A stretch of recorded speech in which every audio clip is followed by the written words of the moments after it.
Claire and Jake Thompson had the kind of history that started way too soon and lasted way longer than anyone thought it would. They got married at 18, scared and in love, after a pregnancy test told them they were about to grow up fast. Their daughter, Madison, was born just 6 months later, and they carved out a life in a cozy home outside Denver, fueled by shared dreams and stubborn commitment. 20 years later, Madison had moved across the country for grad school, and the house felt too big. Too quiet. Claire, now 39, could still turn heads without even trying. Blonde, tall, with the toned confidence of someone who never skipped gym days. Wherever she went, grocery store, boardroom, coffee shop, eyes followed. Jake still got that teenage knot in his chest every time she walked into a room. He worked long hours in construction management and often came home covered in sawdust, but he never failed to notice the little things, her new earrings, a change in perfume, or how the light loved her hair in the morning. On their 20th anniversary, Jake pulled out all the stops. He made reservations at one of the swankiest Italian spots in town and surprised Claire with blush roses and a car service. When she stepped out of the black SUV in a red dress that clung like it had memorized her every curve, Jake's breath caught. "You look incredible," he said, handing her the bouquet. She laughed, flashing that old sparkle. "Glad you still think so." They toasted to their 2 decades, swapped old stories from the diaper days, and even FaceTimed Madison, who shouted happy anniversary between classes. Over tiramisu, Claire wiped her mouth, hesitated, and then shared big news. "I've been promoted. I'll be leading the new division." Jake blinked, then beamed. "Are you serious?" "Claire, that's amazing." Later, they walked home through a park path they used to sneak along back in high school. The air smelled like blooming jasmine. Claire felt something stir, a longing for more moments like this. But the next morning brought something else. Nerves. Adrenaline. And Daniel. He was sitting outside her new office, tall, confident, dressed in a perfectly tailored blazer. He looked up from his phone with a smile that should have been illegal before 9 a.m. "Morning. I'm Claire," she said, extending her hand. "Daniel," he replied, voice smooth, handshake firm, eyes locked on hers. He was younger. Sharper. The kind of guy who didn't chase women, he made them lean in first. The interview was technically about his qualifications, but Claire found herself asking follow-ups just to keep him talking. She told herself it was professional. That the little thrill in her stomach meant nothing. He ended the meeting with a grin. "Hope I'll be working with you soon." That night, his smile looped through her mind like a song she couldn't get rid of. A part of her hated it. Another part couldn't wait for tomorrow. Daniel got the job. He dropped by her office by accident more than necessary. A coffee here, a casual Slack message there. Claire stayed buttoned up at first, but her brain was racing miles ahead.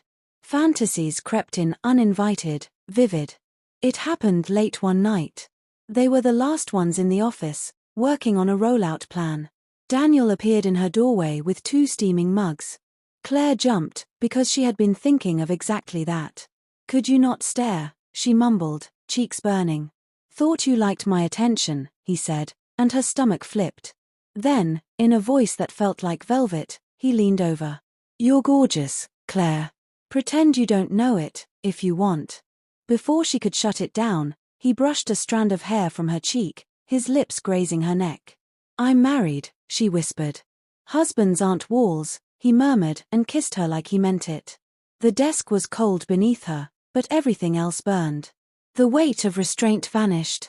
Years of quiet dissatisfaction exploded in stolen breath and espresso-tasting kisses. She told herself it was just once. Just a release. But once didn't stay once. Daniel became her addiction, dropping by with flimsy reasons and lingering glances. Claire, for the first time in years, felt electric. She started fantasizing about something real. Maybe, if she left Jake, she and Daniel could have an actual relationship. Then came the morning it all crashed down. She found Jake in the kitchen, sleepy-eyed and making coffee. "We need to talk," she said, voice trembling. She told him everything. Daniel. The affair. The guilt. The nights she stayed late for all the wrong reasons. She expected rage. Shouting. Instead, Jake looked down, eyes glassy. I suspected, he said softly. You've been glowing like you did back in college. I wanted to believe it was us. Part of me hoped it was. The other part feared it wasn't. Why didn't you say anything? She asked. He stared at the floor. Because suspicion is a ghost. If I asked and you denied it, I'd feel like a fool.